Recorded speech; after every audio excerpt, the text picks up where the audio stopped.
It is David Wall who will be the moderator. Are you well prepared? And I will come with the microphone to you to have your questions and issues being treated.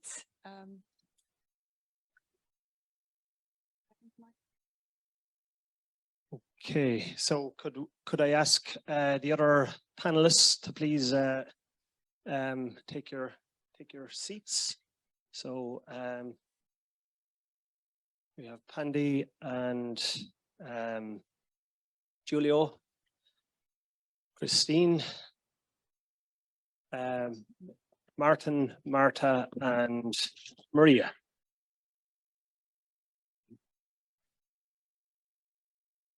So just to introduce Marta, she hasn't been presenting.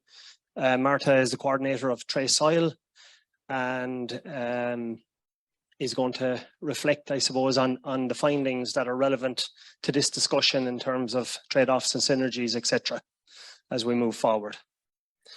Okay, so welcome to this session. This is a science to policy session, a little bit more of an opportunity to discuss some of the issues that we've heard about today, to, I suppose, reflect on how science can support policy making, and I suppose to also understand the needs of those policymakers and where we might have gaps in our science going forward. Just to introduce the session a little bit, we've heard about the challenges, I think, in the earlier introductions. Claire Chanou talked about how the policy landscape has changed. There's a lot has happened since, I suppose, EJP SOIL was written. We've had the EU soil strategy, certification of carbon farming, and the work that came before that.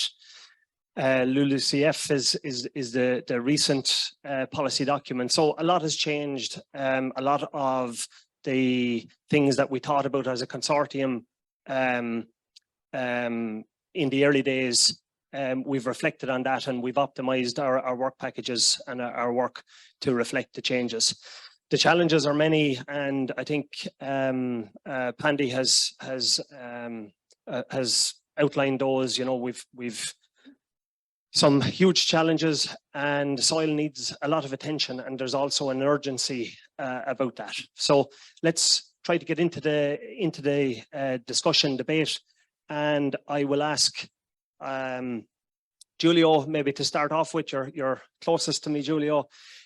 Just to reflect on what you've heard from the projects today, and also maybe what you perceive to be the most urgent needs from an EU policy perspective. Thank you. I think I heard a lot of interesting things. I understand the project still is at the beginning of its development, and there will be a lot of new things coming out.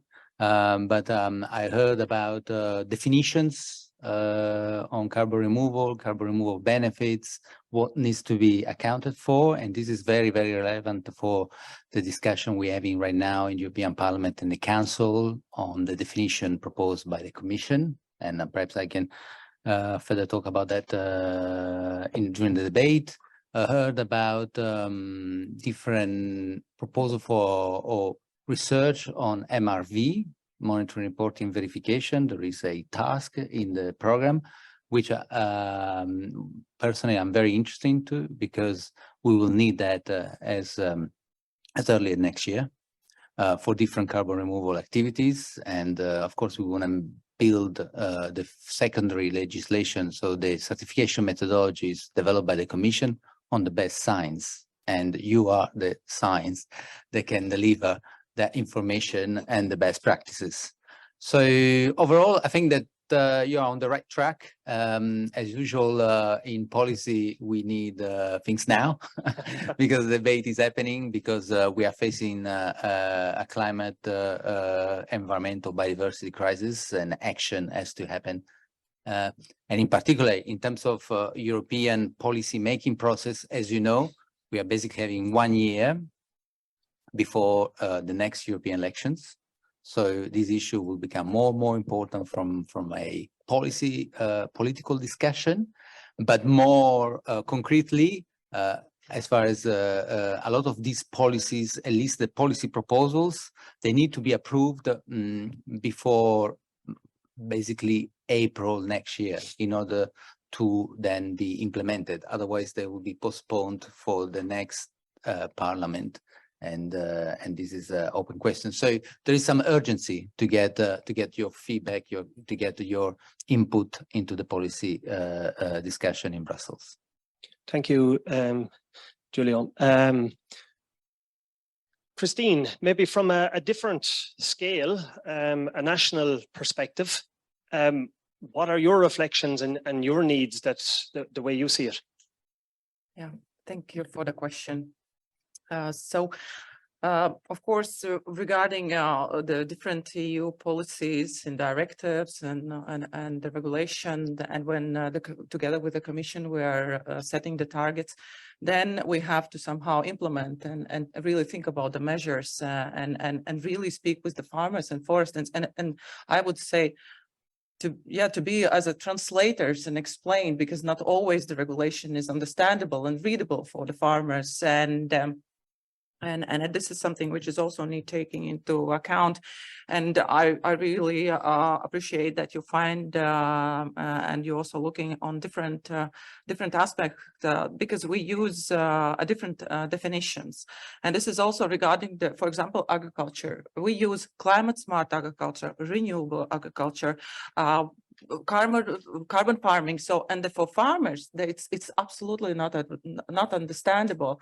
So we're creating, sorry, Commission, but with a new Commission, we always create something new. It's good to be innovative, but let's just check our old books from 70s or 80s, and I think there's already all the definitions, and but it needs to be really to take this into account and really see and what we can consolidate and really to find the definitions and regarding different other areas. For example, it's really necessary if we something find and if we something compile in the EU, then I would appreciate it. It would work also in FAO level or IPCC level, and it's also and then it comes to the global aspects. But in the national, of course, definition for us it is necessary the different indicators because then at the national level it comes to the money. Today, you are the soil researchers and scientists, and I'm happy that you're not talking about money. Of course, not yet. You have several days ahead of you, but for us, it's always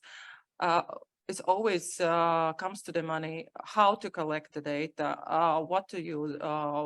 Sometimes maybe it's better to use some data which is created by the European Environment Agency or the European Commission.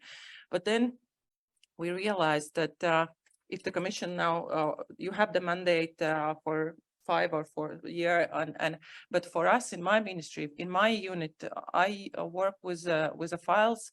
And I'm looking for already now for 2030, and we're forecasting our agriculture production and forestry.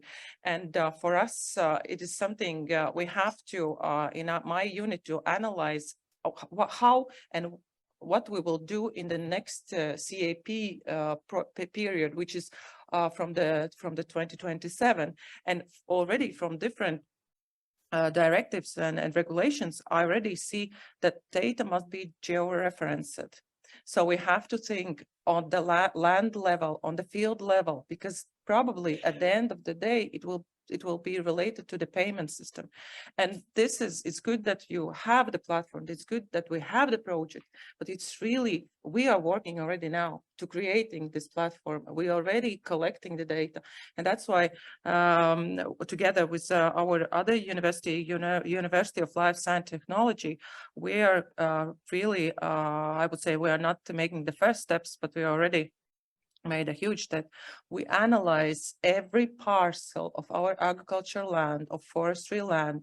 It's called functional land use. and we analyze on every parcel. We have around 4 million parcels on agricultural land and 10 millions in agriculture, in forestry. But we analyze how this one parcel goes with a social aspect, with a profit, with a biological, with biodiversity, and also with the climate change. And then if we have the data, we can analyze then in regional level, we can analyze in municipality level, and we can then think, okay, how to implement different measures. For example, also the nature restoration regulation, where we will put the focus, in which area. So data is absolutely crucial for us, and really we have to think how to use the data. And for me, it is most important for what I'm when I have meeting with my institutions. Who is preparing or who is developing the big data information system. Let's think together, maybe not at the institutional level, but with the scientists, how to use different models, machine learning, how to use spatial information system, because we can't every day to ask our farmers, please submit new data. It's not the case anymore. We have to think how to create a data what we already have, and this is from my side. Thank you very much. So what I'm sorry, go ahead. So what I'm hearing, I suppose, from Giulio, that there is a plan. There's policy at that higher level, but currently, that plan needs to go down to the scale where it's going to be implemented at national scale, and there may be some disconnects or some work to be done at that, is what I'm hearing so far.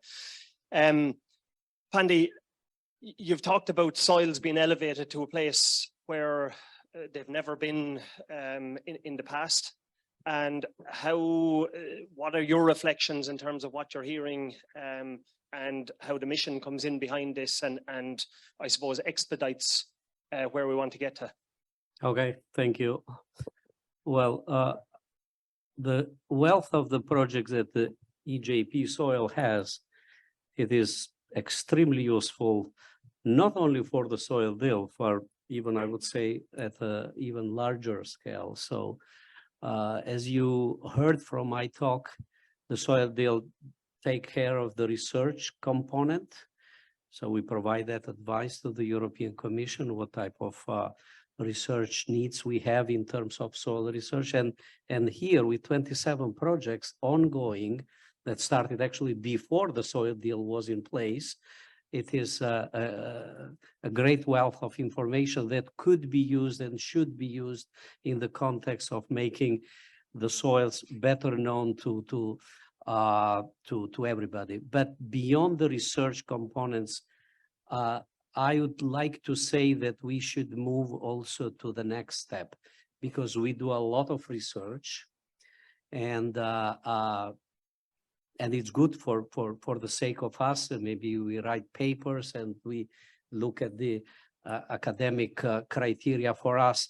But what we also discuss a lot, even within the soil deal, how this research is going to make an impact into the farming system, into the way that we deal with crops, in the way we deal with soils, because this, what we call the science policy interface, is still weak, and not everything that I belong myself to the research community, so I know what I'm talking about, but we should make it sure that we convey clear, pragmatic, and simple messages, like we heard from Christina, that farmers need to hear also what we are doing. Otherwise, our research will remain fine but closed within our academia sector. And then the impact on the ground is going to be less. I don't know how many farmers know what means carbon farming, for example. I know that there are private companies who are in carbon farming, and as were shown that Agrina and all the set of whoever made that presentation. So the private sector is moving forward even faster than we think. They're contracting farmers for certificates and moving forward. So we as the researcher should not stay behind. We also should strongly support how the whole process is moving forward. And I took the example of carbon farming, but you can take any kind of example as you want. So without going too much into details, what it concerns me is that we should make it sure that whatever we discover or we find out or we know, to have a practical implementation and an impact exactly on the ground where much of our research is needed. Okay, thank you. Thank you, Giulio. So what I'm hearing there is translation now at this stage into practice adoption, implementation is going to be key going forward. Martin, would you like to reflect, I suppose, given the carbon farming example and given that you've talked to stakeholders, what have you heard back from the stakeholders themselves? Or what reflections can you give from the Road for Schemes project? Yeah, from a stakeholder's perspective, I would say that a lot of farmers are quite keen on protecting their soil. It's a big priority for farmers. But on the other hand, there's also a lack of knowledge in many respects how to approach sustainable soil management as a critical, isn't it? Okay. As a critical shortcoming for actually implementing some of the solutions that work. So in many countries, many areas, building capacities is a foundation for getting sustainable soil management more across. And I think also in terms of supporting policies, that there is a range of sort of incoherencies in our current policy system. And I don't know if it sort of moves beyond the whole carbon farming agenda. But I think it's still important to mention that, yeah, there's support still in place for practices that are degrading the soil. And now we're trying to sort of make a new policy framework, but we doesn't really end the policies that are degrading the soil beforehand. And I think that's a bit of a shortcoming. And yeah, farmers are generally concerned about their soil. That I think that's the most important aspect. And then I think focusing on carbon farming, there is this big drive to have the private sector more engaged in sustainable soil management and buying carbon credits and providing finance for some of these solutions. And in general, I think this is a really good idea to bring in some new money. It doesn't all need to be paid by public money. But I think there is also a strong need that we sort of coordinate initiatives. What we can see in our project is that there are many initiatives that are really scattered, and there is a lack of coordination across some of these initiatives that eventually will imply that there will be a loss of trust if there isn't a very strong foundation for how you develop these types of scheme and what you can actually claim based on these types of scheme. If it's not standardized, there will be a lot of greenwashing involved, and that will eventually sort of undermine the whole trust of the system behind these schemes. Giulio, would you like to, I suppose, respond to the phasing out of old policy, or we'll say if it's CAP or what it is, whatever measures it was, and now conflicting somewhat with the targets or the ambitions of these new schemes, and how that can be handled?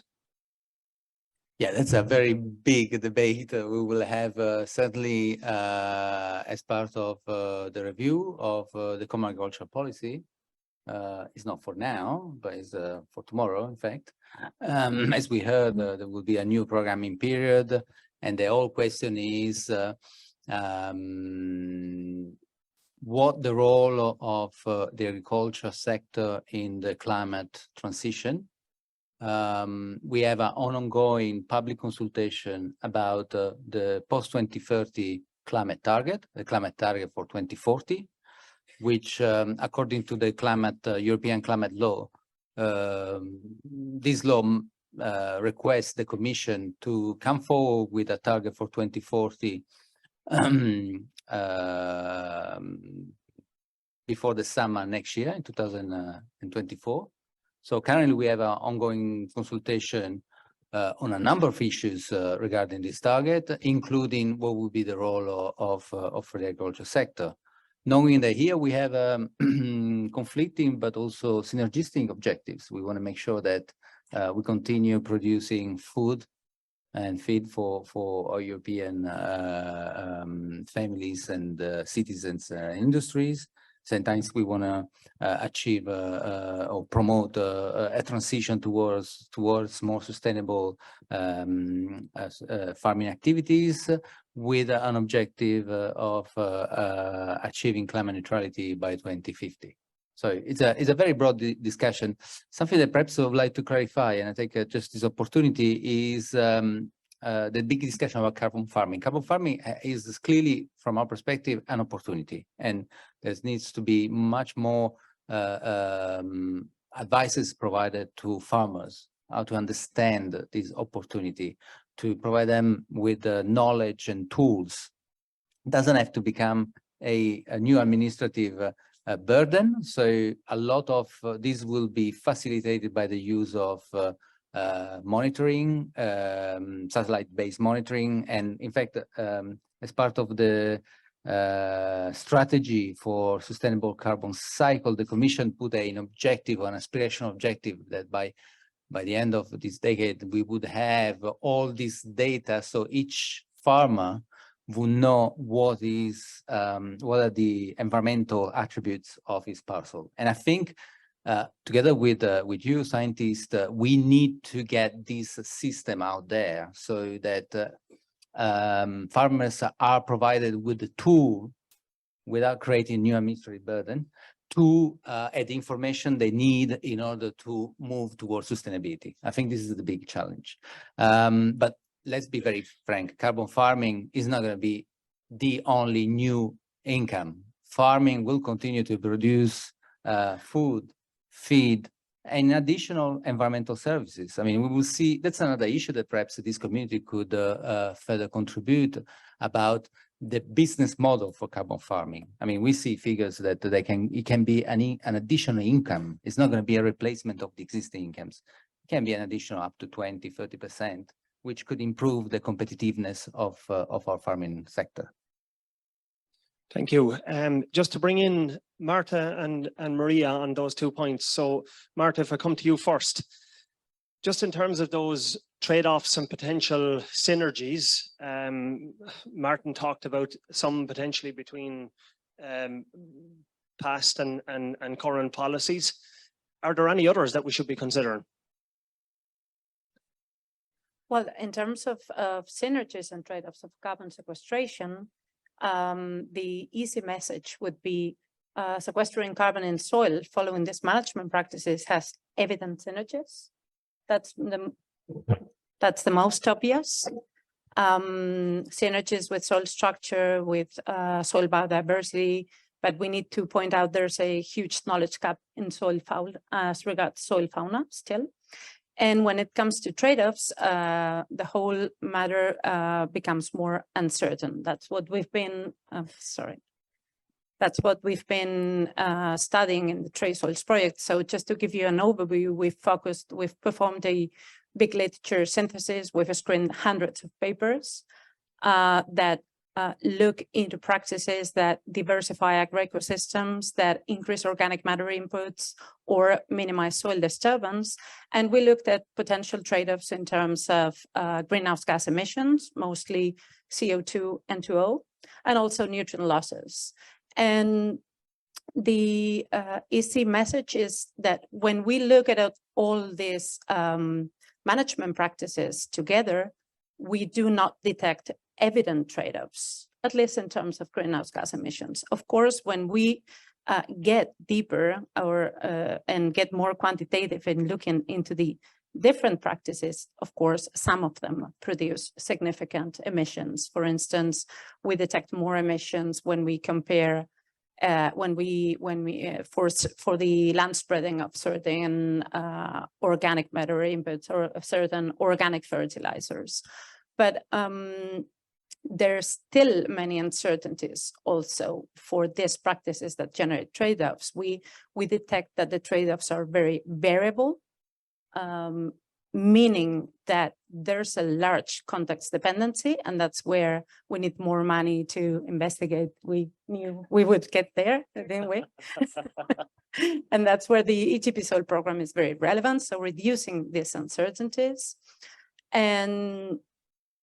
But there's also, like, from the scientific point of view, we need to keep on advancing, because the other thing we have detected is that more than half of the papers that investigate greenhouse gas emissions, for instance, are based on lab estimates rather than field estimates. And we're detecting that lab estimates yield or tell us that the trade-offs are bigger than when we look at the field estimates. So that's another big issue for a scientific audience, I'd say. Thank you. Before I bring in Maria, Christine, do you want to respond, I suppose, to that uncertainty? And obviously there's likely to be more uncertainty between at national scales when you get down to that very, you mentioned field scale, etc. How are you thinking about that, or are you thinking at national governmental level on those aspects? Yeah. May I also react on the market? Yes, certainly, yes. So yeah, of course, as my colleague said, that of course the farmers maybe they don't know the. Okay, you're coming, so I understood. So the farmers, of course, for them, when we exchange with the information, we prepare the national positions on the papers, for example, the carbon farming, and we are trying to explain them, and we also use very complicated language. Not always our farmers understand, but the main message from them, but we receive, okay, I will have extra money. Oh, this is something interesting, because we realize, and this is also what we are trying to explain, because with the smart agriculture, or if you really protect your fields, your soil, if you sequestrate the carbon in the soil or in the forests. This is going to be, at the end of the day, really relate to the money.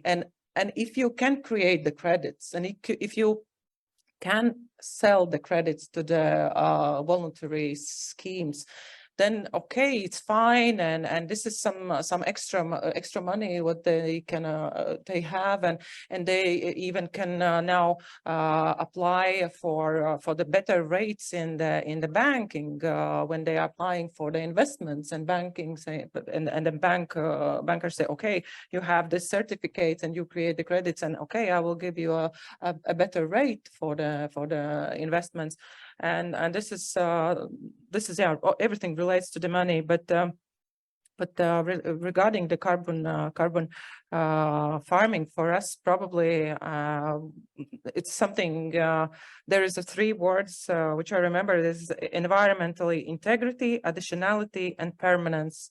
And how to balance this, and that's what, together with the experts and with the commission, and of course at the national level, we have to think, and specifically what is at the national level, and yeah, and sustainability, all 3 pillars. This is something which need taking in always need taking into consideration.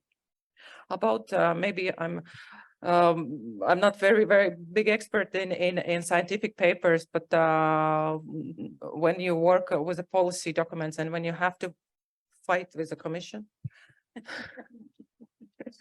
you always have to read a lot of papers. And I'm lucky that in my division I have a really bright and smart policy makers and experts, and they can really read and analyze the papers, and our researchers also.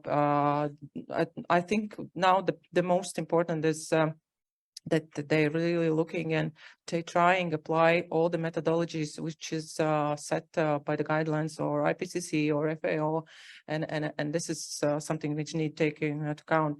But regarding also this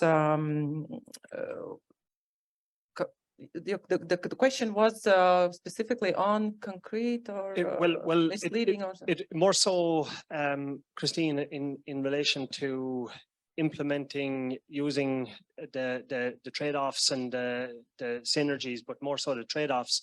How does that at a national level, does that impede you? Does it the lack of confidence? And then what to do about that? I suppose we can't, I suppose, sit on our hands. We have to be somewhat pragmatic. I think, Fandi, you've certainly said that, you know, we can get stuck into the research papers, but ultimately we need impact. So, you know, is that a discussion that's happening at national level? At national level, for example, we implementing together with the University of Latvia one big project. So we digitalized all, we already digitalized all Soviet maps, and now we update all the information, all the digital soil maps, and we're creating the organic soil map, and we establish the soil organic carbon monitoring system. But when it comes to the data, and we use the machine learning, spatial information and modeling, and more than 100 different indicators. And then, for example, when we create the model maps, it's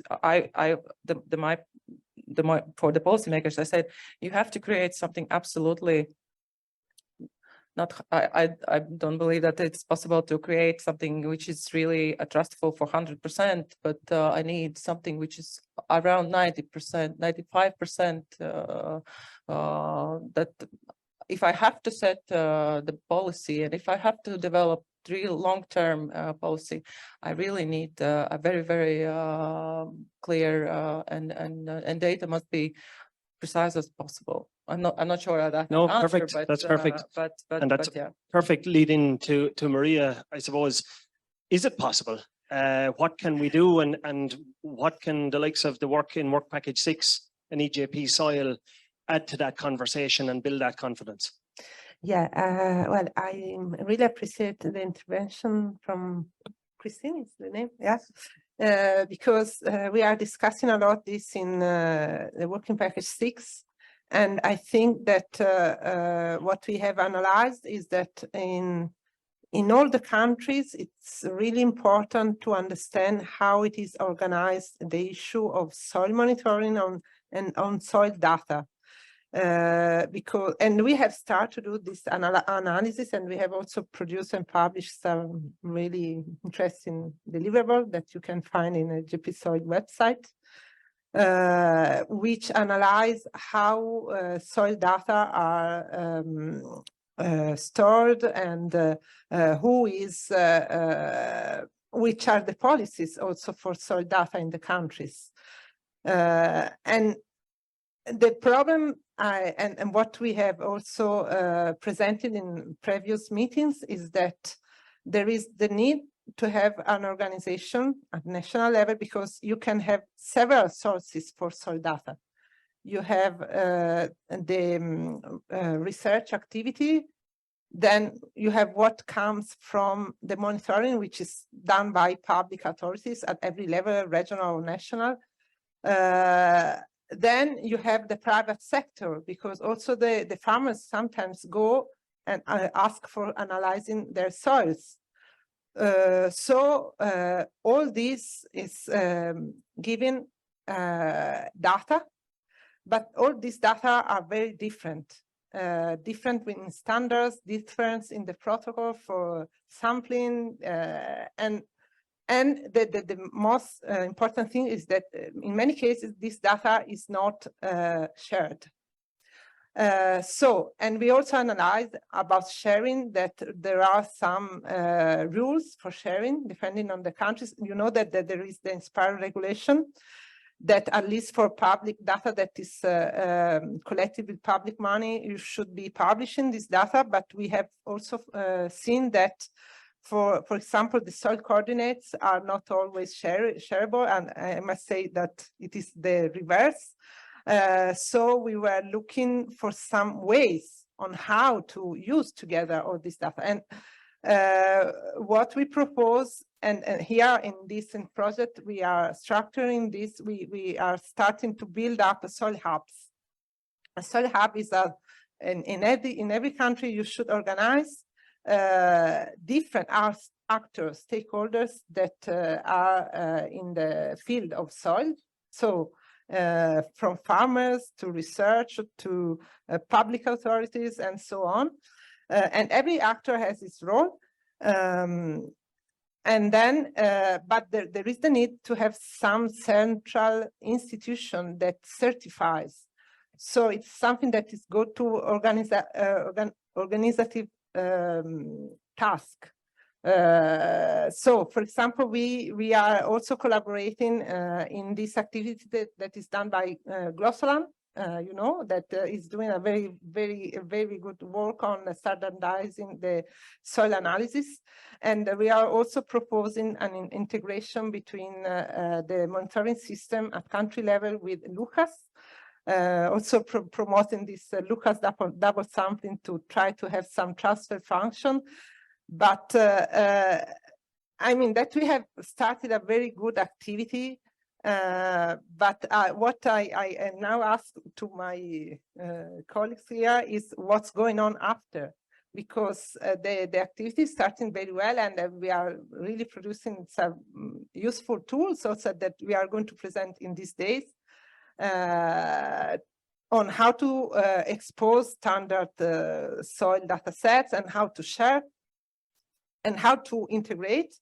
But then I'm wondering when the projects finish, how to go on in this soil monitoring activity that I see that in soil mission is a part of the topic. I think that we would not finish because the work is quite difficult.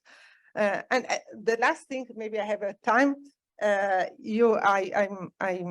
I must tell that when you produce a map, there is always a huge amount of error, and you cannot delete this error with any method that you apply. So for me, it is impossible to say that you are not going sampling again. And at the farm level, I think that is really needed to have also sampling again. And there was also from our colleague Antonio Bispo, he was saying that they were also collecting data from private sector with some agreement. Marta, do you want to reflect? Yes, I wanted to indeed ask Julio, because I think this monitoring system is very much related to something that you mentioned. You mentioned that in terms of carbon removal certification, member states will be committed to create national accreditation bodies. And I was wondering if this is already developed, what's the idea? Is this going to be public bodies? Is the Commission going to put funds in that sense?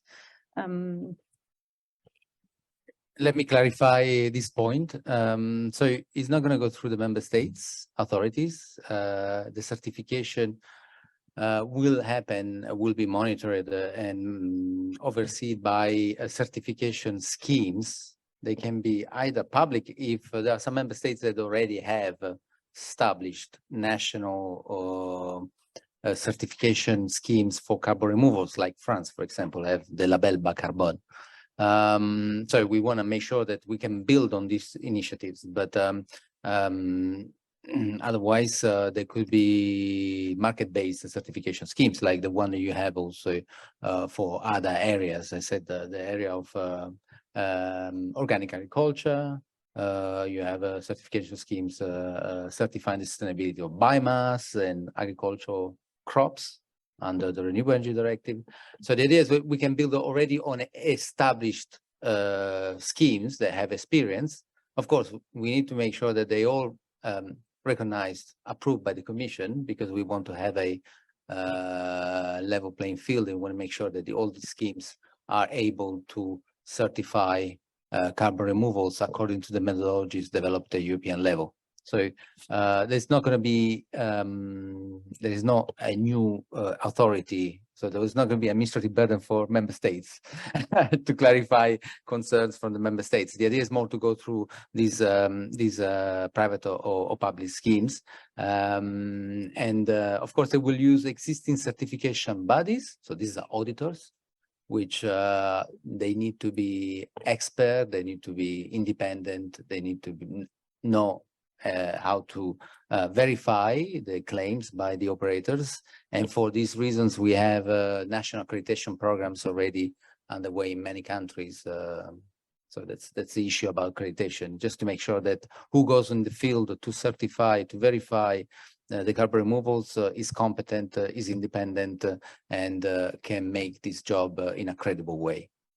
So we'll go to the floor in a few minutes. I just want to bring back in Pandy first, just in terms of how can we be pragmatic? How can we move forward? So we've heard, you know, there's many issues. There's issues in terms of, you know, being sure, being certain about things, having enough data, having too much data in other places, etc. But how can we put all of this information together and move forward? And are the living labs, for example, are they a way to actually knit this all together? Exactly, yeah. The living labs are the perfect place where everybody can have a say. You can have the researchers, you can have the farmers, you can policymaker, private sector, and they all discuss together. As I said, we have sometimes more data than what we need, but how good we use those data for making a change, for making an impact that it is definitely needed into several areas. So I think first of all, we have to listen also to the farmers, because they are the people in the first place who are facing the problems. So once we establish a good dialogue with them, same thing is what is practically done in the living labs. Farmers are in the first place those who pose a problem. I have this problem, please help me what to do with this. And if you know something more, like due to the research, then you convey that message. So a dialogue is always necessary in order to make a difference. But listening first to those who are there. And sometimes, you know, I also, when I do my soil survey, move around, and I talk to farmers all the time, by the way. And sometimes they know more than what we do for several aspects, because they are there, they know the soil very well. And I would say that there is no farmer who doesn't love his soil, definitely not. But the issue is that he also will look for yield, for income, for making his living. And maybe in that circle, soil maybe it's not come a top priority, but I will not say ever that a farmer doesn't consider soil important because they make a living out of that. So the dialogue is the key issue, I would say. So he or she has many targets, including the ones that we're discussing. Niels, you had a question? Yes, so Greta is just coming to you. Okay. Anybody else that has a question from the floor, please put up your hand at this point and we'll get to you. First, thank you for the many presentations we heard previously today. Very impressively clear on a very complicated issue. My question is that well, there are many reasons to protect our soils. If we now concentrate on this, the soil climate, I wonder, when we have national policies in the area also of climate and farming, focusing on climate reduction on farms and creating policies for that. So if a farmer enters into one of the coming certified carbon credit schemes with his soil, it could be a flight company selling or paying him for that, so they can sell flight tickets with a carbon reduction. Would that same carb or CO2 reduction also be available for the farmer in a national climate reduction scheme? So, and could it go into the national accounting of reducing climate impact from farms if the farmer has also ventured into a private CRC scheme that you have presented?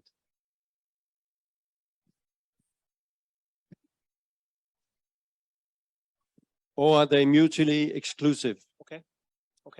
So The second question, I suggest that we have some questions in a row and then have the answers. You have something to note down so that you remember questions? Greet Ruisgaard. Yeah, hello, I'm Greet Ruisgaard from ILPO.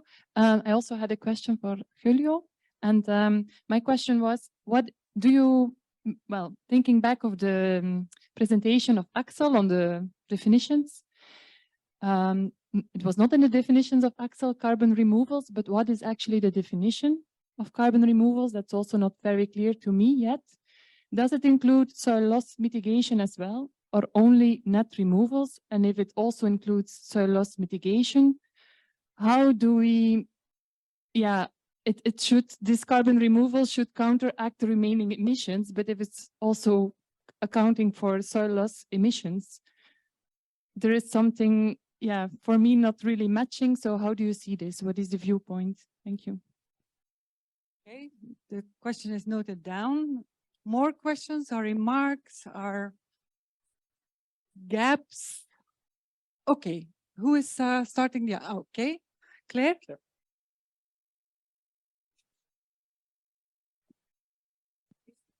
Yes, I had one to Christina Sirma. I was very interested in your statement that you cannot ask farmers for new data every year, and then that we have to do with the existing.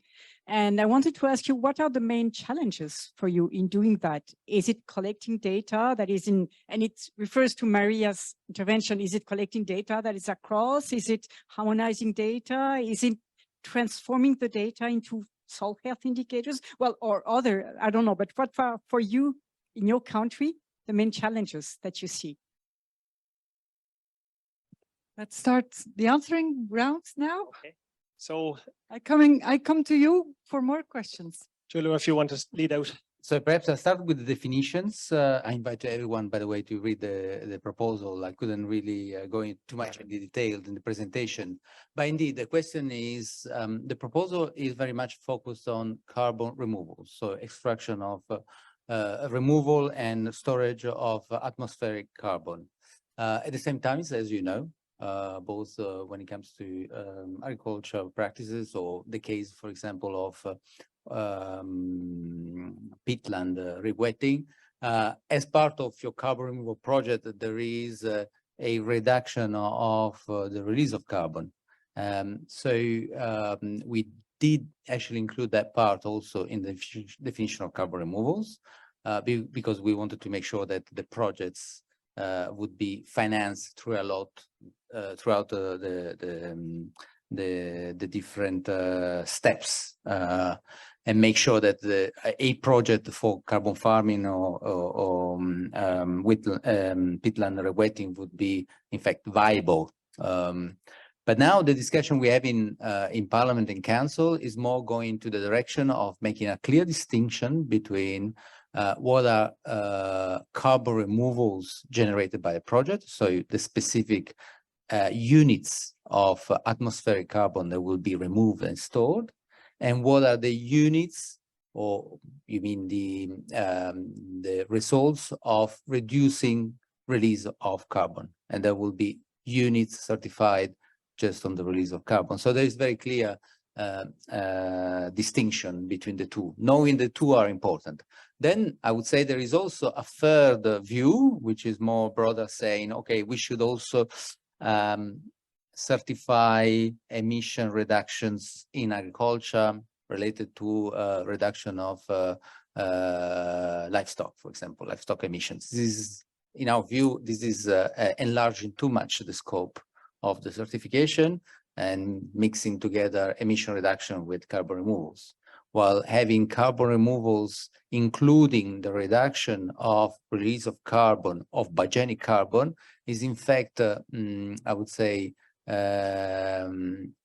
correct, follow the same approach of the LULUCF regulation, where you can have emission reductions of biogenic carbon. At the end, you look at the net carbon removals.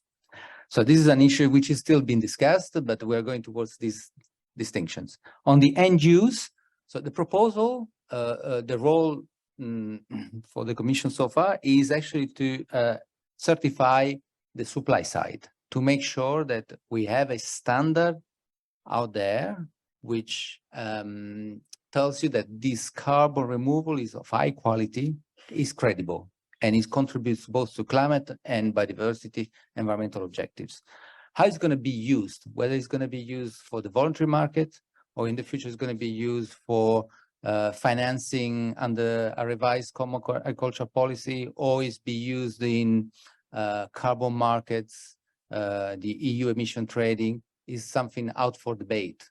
It's not, it's a debate that will happen. It's a debate that will happen in the context of the discussion on the 2040 climate target, for example, and in 2026, when we have these review clauses, both on LULUCF and the ETS, where the Commission is tasked to check, to assess whether carbon removal should be integrated in these mandated markets. So far, there is no a position on that. It's very clear that the message that everyone agrees on is the first, you reduce, companies, organizations have to reduce their emissions, and carbon removal should only be used for compensating hard-to-abate residual emissions. And this is very clear discussion that we're seeing now in Council and Parliament. The first and foremost priority is emission reductions. Martin, would you like to briefly just follow up on that from a Road for Schemes perspective? You have some reflections in relation to Neil's question on farmers' feedbacks if the credits were staying or moving outside the countries. Is double counting, that was in fact the question, double counting, can we do that, yes or no? So, sorry, may I also, I would like, sorry, regarding the Niels asked about the national inventories. So if Commission said they don't have the position, I have position in ministry. And so this is for us absolutely, for example, if the member state A implement or implement some measures in member state B, then in the member state B, in their national inventory, if something is done in the land, for example, afforestation, it must stay in the national inventories of member state B, even if the investment comes from the member state A. So if regarding the carbon farming or carbon removals, it's absolutely for us, it is crucial that all the benefits must be included in national inventories, because this is the way how we can reach the different targets, and not just the AFALU, not just LULUCF, not just renewable energy. Everything must stay in the country. Thank you. And let me, because I was replying to the use, but for the double counting, I fully agree that all these certification, voluntary certification is actually way to support the achievement of the LULUCF targets at national level. So there is no conflict at all. Of course, it becomes a bit more complex when we talk about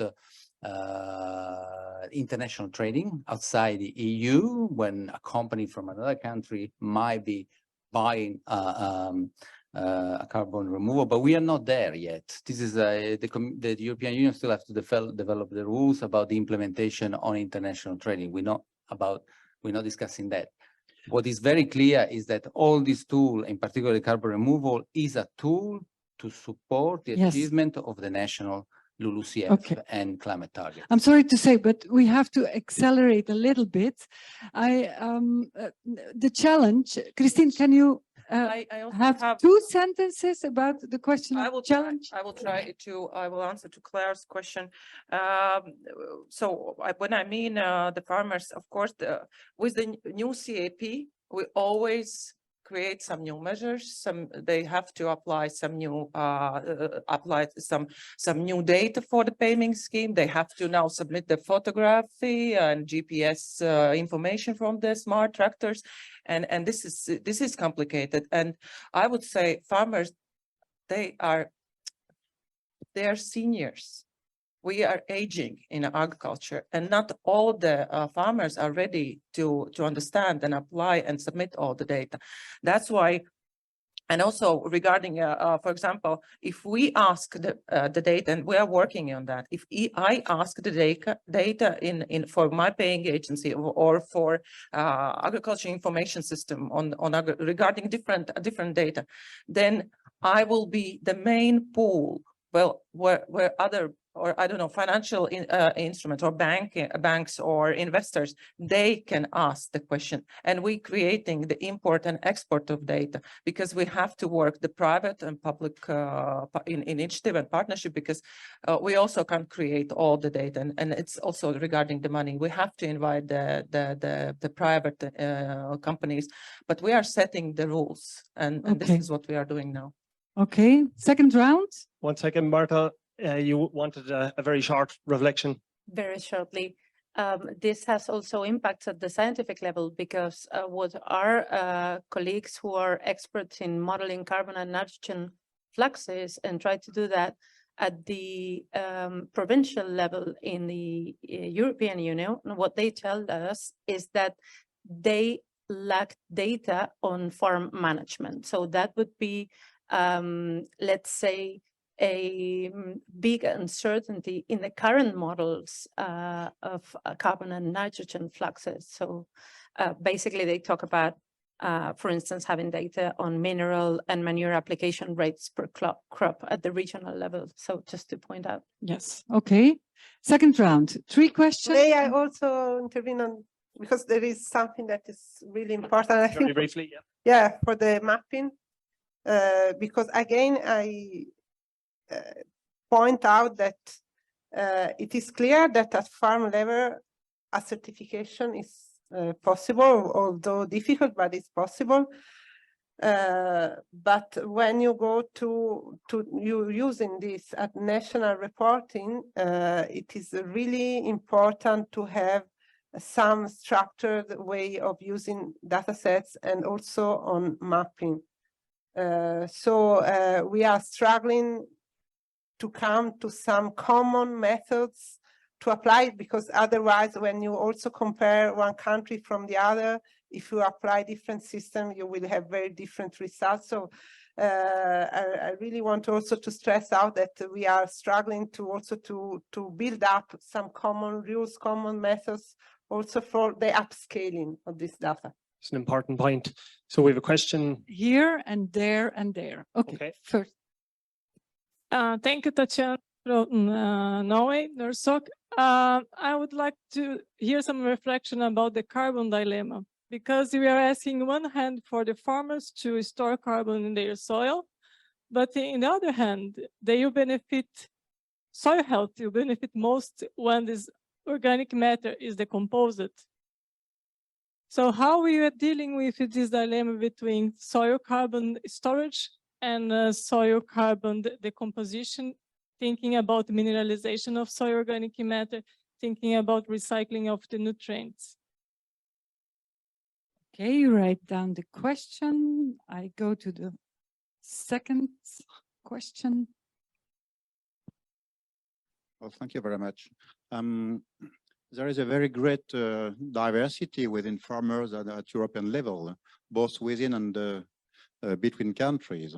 And when we speak of sequestration, carbon removal, carbon mapping, then we go to carbon market, to carbon finance, to land value. And clearly we could think that we may have some losers and some winners within the farmers, and probably big winners and probably big losers.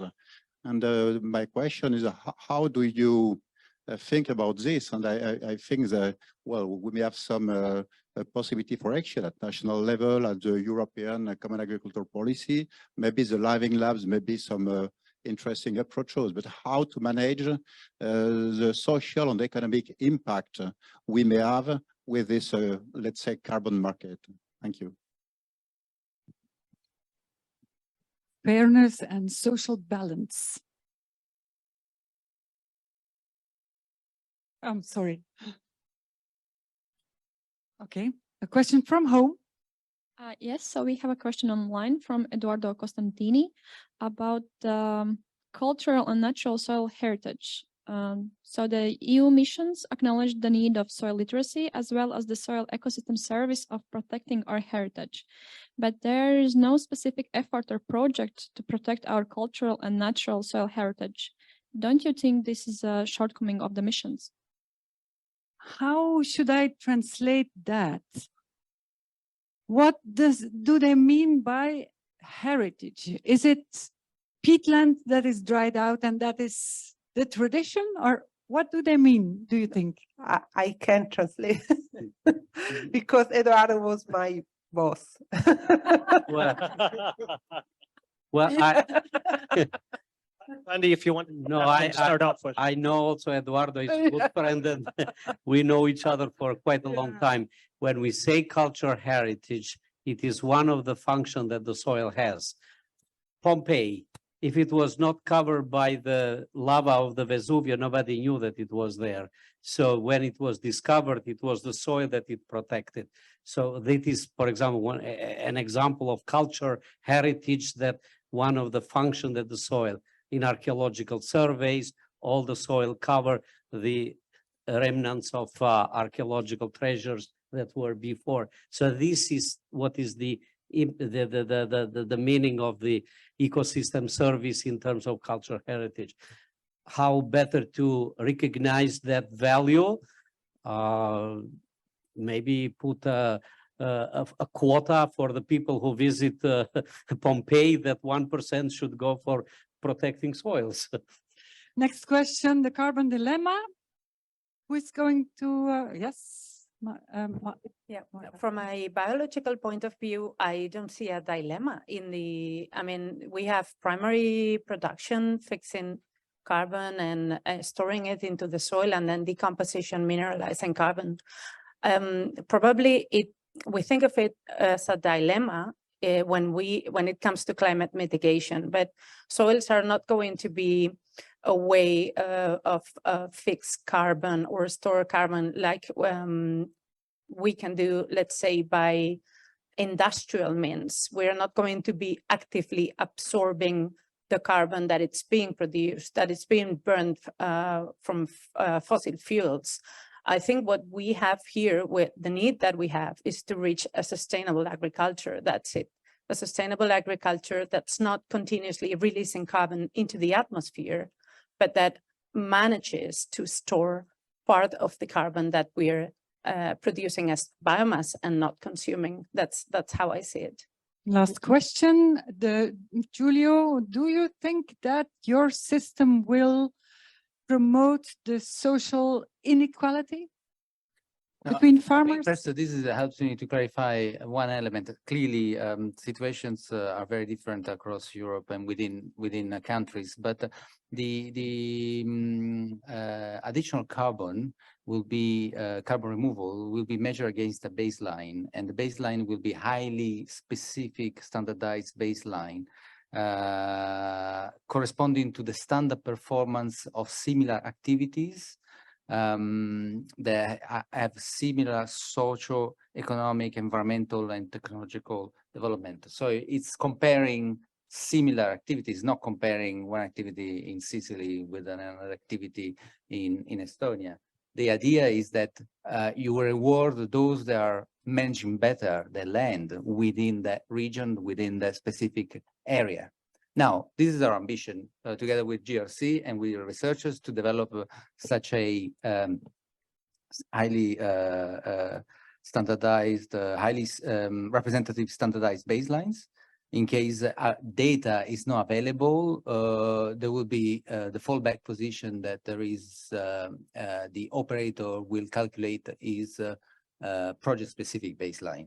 Of course, this will be more perhaps costly because he has to do the calculations, while the idea is that the Commission facilitates by giving a number or a formula to calculate that number, so that the administrative cost of certification is lowered significantly.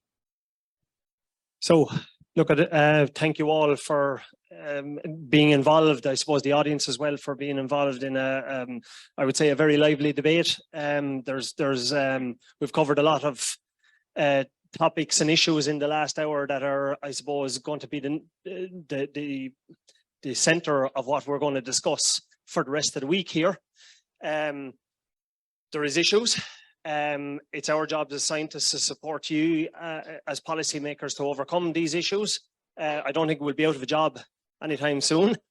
What I am hearing, I suppose, is the movement of the messages now down through the scales, down to those that are implementing what we're all about, the sustainable, smart and sustainable soil management is going to be critical going forward. And I'm sure over the sessions and our own internal meetings that we can bring these up over the next couple of days. So we're in the interest of time, we're going to have to call it there. So back to you, Louise.